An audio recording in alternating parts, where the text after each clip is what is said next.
I've always found it interesting that people come up and say that was one of the greatest offensive lines in the history of the game.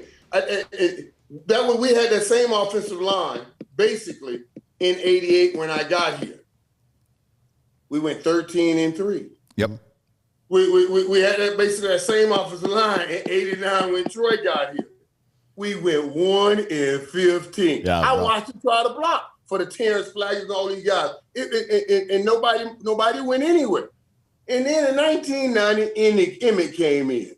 And soon and very soon, it was the greatest offensive line in the history. I was like, come on, man. You mean to tell me that's one of the greatest running backs right there? Yeah, for sure. Making that offensive line. They were the same exact dude. So now I trip when people tell me that, running backs don't count, don't matter. Like you build offensive line, running back. I said, that's different. No, they do matter. And those special running backs, they matter. You know what I mean? The Derrick Henrys, they matter. They make linemen look good.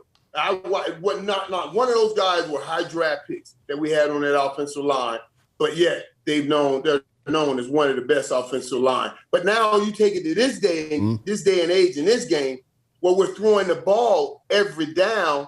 Now it's very important to spend those assets on your offensive line because big guys, we can mush and move forward, but it takes some skill set to stand up and block somebody. And think about this. I get on these fat boys all the time. I say, listen, man, you guys ain't real athletes. I mean, you're fat boys. That's what you are. You three. And I tell my kids at the camp, I say, it's the rule of three. I call it the rule of three when these kids, when I'm coaching at camp. I say, soon, son, because they're 9, 10, 11 years old. I said, soon. All this new money coming in the NFL. Gambling money, new streaming money, TV money. I say, by the time you get in the NFL, you're going to be 300 pounds. It's a rule of three. That means you're going to be 300 pounds. He's going to be 300 pounds. You stay in front of him for 3 seconds, somebody will pay you $300 million. That's the way this thing is going to go. That sounds easy as I don't know what. But as easy as it sounds, it's just as hard to really do. To stay in front of that dude for 3 seconds.